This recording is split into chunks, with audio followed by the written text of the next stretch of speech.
நம் கர்த்தரென்றும் நல்லவர், அவர் கிருபை என்றும் உள்ளது.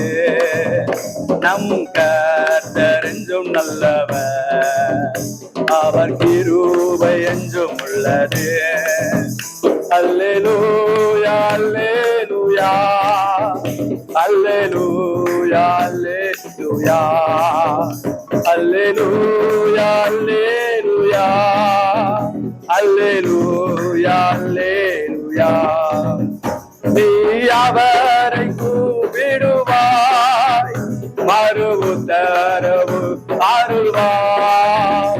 நீ அவரை கூப்பிடுவாய், மறு உத்தரவு அருள்வாய். நீ சத்தமிடும் போது இதோ இருக்கிறேன் என்பாரே. நீ சத்தமிடும் போது இதோ இருக்கிறேன் என்பாரே. நம் கர்த்தரென்றும் நல்லவர், அவர் கிருபை என்றும் உள்ளது. நம் கர்த்தரென்றும் நல்லவர், அவர் கிருபை என்றும் உள்ளது. ஆண்டவர் இயேசு கிறிஸ்துவின் நாமத்தில் நண்பர் சுவிசேஷ ஜெபக்குழு மூலமாக உங்களுக்கு நான் வாழ்த்துக்களை தெரிவித்துக் கொள்கிறேன். இன்றைய ஆத்ம மன்னாங்கிற தலைப்புல ஒவ்வொரு நாளும் ஒவ்வொரு வசனத்தை நம்ம தியானிச்சுட்டு வரோம். இன்றைக்கான வசனமாவது சங்கீத புஸ்தகம் 125 அதிகாரம் 2 வசனம். சங்கீத புஸ்தகம் 125 அதிகாரம் 2 வசனம். கர்த்தர் இது முதல் என்றென்றைக்கும் தம்முடைய ஜனத்தை சுற்றிலும் இருக்கிறார். கர்த்தர் இது முதல் என்றென்றைக்கும் தம்முடைய ஜனத்தை சுற்றிலும் இருக்கிறார். கர்த்தர் இது முதல் என்றென்றைக்கும் தம்முடைய ஜனத்தை சுற்றிலும் இருக்கிறார் என்று வேதம் சொல்லுகிறது. அதாவது இது முதல், முன்னாலல்ல பின்னாலல்ல, இது முதல், இன்னிலிருந்து கர்த்தர் நம்மை சுற்றிலும் இருக்கிறார் என்று சொல்லுகிறது. அதாவது ஜனம்னா யாரு? தம்முடைய ஜனம். தம்முடைய ஜனம்னா யாரு? ஆண்டவருடைய இயேசு கிறிஸ்துவின் இரத்தத்தினால மீட்கப்பட்ட, கழுவப்பட்ட, சுத்திகரிக்கப்பட்ட ஜனம் தான் தேவ ஜனம்.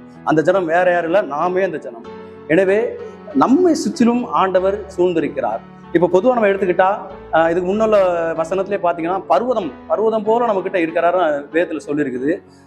பர்வதம் என்றால் இஸ்ரேல் அந்த தேசத்துல ஃபுல்லா பர்வதம் தான் சுற்றி இருக்குமா, 4 பக்கமும் மலை தான் இருக்குமா. அதாவது காங்கிரீட்டு, சிமெண்ட், கல்களால் கட்டப்பட்ட இது இல்லை, ஆண்டவர் உருவாக்கின கற்பாறை. அதை வந்து யாராலையும் உடைக்கவும் முடியாது, அழிக்கவும் முடியாது.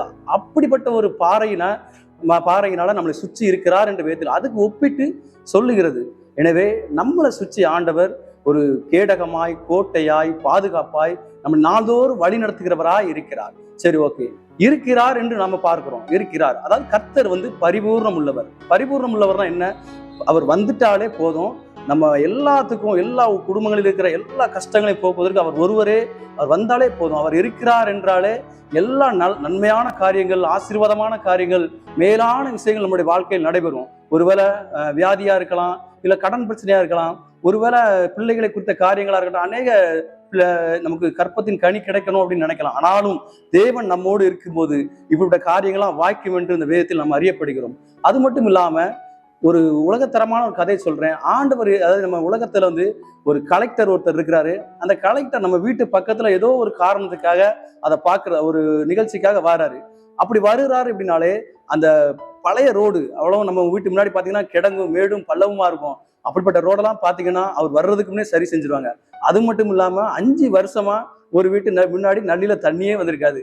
ஆனா அன்னைக்கு அந்த வீட்டுல நல்லில தண்ணி விடும். ஒரு கலெக்டர், சாதாரண கலெக்டருக்கே அவ்வளவு மதிப்பு இருக்குன்னா, நம்ம உருவாக்கின, நம்ம படைத்த, நம்மளை இதுவரைக்கும் வழி நடத்தி வருகிற ஆண்டவராக இயேசு கிறிஸ்து வரும்போது நம்முடைய வாழ்க்கையே மாறும். நம்முடைய வாழ்க்கையில் ஜெயம் உண்டாகும். நம்முடைய வாழ்க்கையில் எந்த ஒரு சூழ்நிலையும் தோல்வியே கிடையாது, ஜெயம் உள்ளவர்களாய் காணப்படுவோம். எனவே நம்ம எப்போதும் நம்ம கூட ஆண்டவர் இருக்க வேண்டும் என்று நம்ம விரும்ப வேண்டும். சரி, இப்போ நீங்க ஆண்டவர் இருக்கிறான்னு சொல்லிட்டீங்க, அப்ப நம்ம ஆண்டவர் இருக்க வேண்டும் என்றால் நாம என்ன செய்ய வேண்டும் அப்படின்னு ஒரு கேள்விகள் இருக்கலாம். ஆனா இதுக்கும் ஆண்டவர் என்னோடு பேசின ஒரு விஷயம். கர்த்தர் யோசுவாவை பத்தி எனக்கு நினைவுபடுத்தினார்.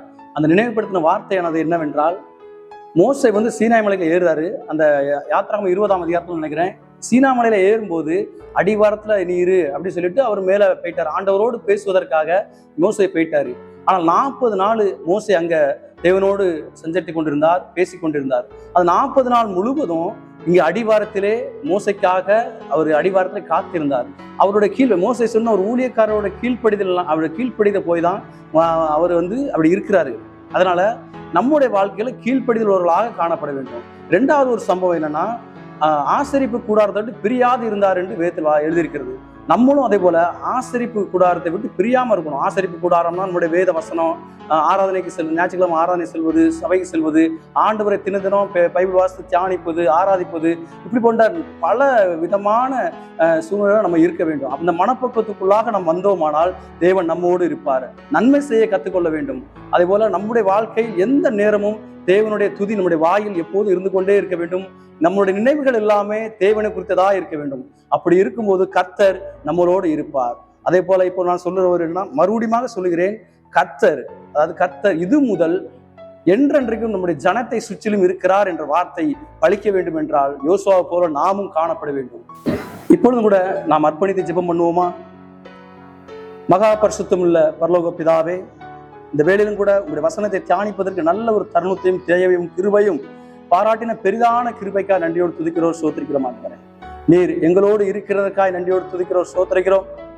ஆண்டவர், இதை பார்த்து கொண்டிருக்கிற ஒவ்வொரு ஜனங்கள் கூட நீர் இருக்கிறீர்கள் நாங்கள் விசுவாசிக்கிறோம். ஆண்டவர், தேவன் நாங்கள் யோசுவாவை போல ஆண்டவரே உம்முடைய ஆசரிப்பு கூடாரத்தை பிரியாது இருக்க கர்த்தர் உதவி செய்ய முடியாது. உங்க கீழ்ப்படிந்தவர்களாய் ஆண்டவர் தேசத்தில் வாழத்தக்க உதவி செய்ய முடியாது செபிக்கிறோம். நீர் எங்களோடு இருந்தால் எங்களுடைய வாழ்க்கை வெற்றி நிச்சயம். ஆண்டவரே, நீர் எங்களோடு இருந்து வழிநடத்த முடியாது செபிக்கிறோம். உங்களுடைய வருகை மட்டும் கர்த்தர் எங்களோடு இருந்து வழி நடத்துங்க, காத்துக்கொள்ளுங்க, பெரிய காரியங்கள் செய்யுங்க. ஆண்டவர் இயேசு கிறிஸ்துவின் நாமத்தில் ஜெபிக்கிறோம் எங்கள் ஜீவனுள்ள நல்ல பிதாவே. சென்று போன வருஷங்களை சிந்தித்து பார் என்று தேவன் அழைக்கிறார். பூர்வ காலங்களை நினைத்து பார்ப்பதும், நமது இந்திய தேசத்திலே வந்த மிஷனரிமார்களை நினைவு கூர்ந்து தேவனுக்கு நன்றி சொல்லுவதும் தேவன் நமக்கு கொடுத்திருக்கிற கடமை. இந்த மிஷனரிமாரை நாம் நினைவு கூறும்படி வருகின்ற அக்டோபர் மாதம் கண்காட்சி ஒன்று ஒழுங்கு செய்யப்பட்டிருக்கிறது.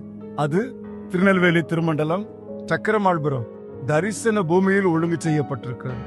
அனைத்து மக்களும் அதிலே வந்து பங்கு கொள்ளும்படி உங்களை அன்போடு கூட நான் அழைக்கிறேன். இதிலே அநேக விதமான மிஷனரி ஸ்டோரிஸ் மற்றும் பல்வேறு விதமான காட்சிகளை நீங்கள் கண்டு மகிழவிருக்கிறீர்கள். இதை தவற விடாது அனைத்து திருச்சபையின் மக்களும் திருச்சபையாக வந்து இதை கண்டு உன்னதமான தேவனை மகிமைப்படுத்தும்படி அன்போடு கூட நான் அழைக்கிறேன். கர்த்தர் தாமே உங்களை ஆசீர்வதிப்பாராக. ஆமென்.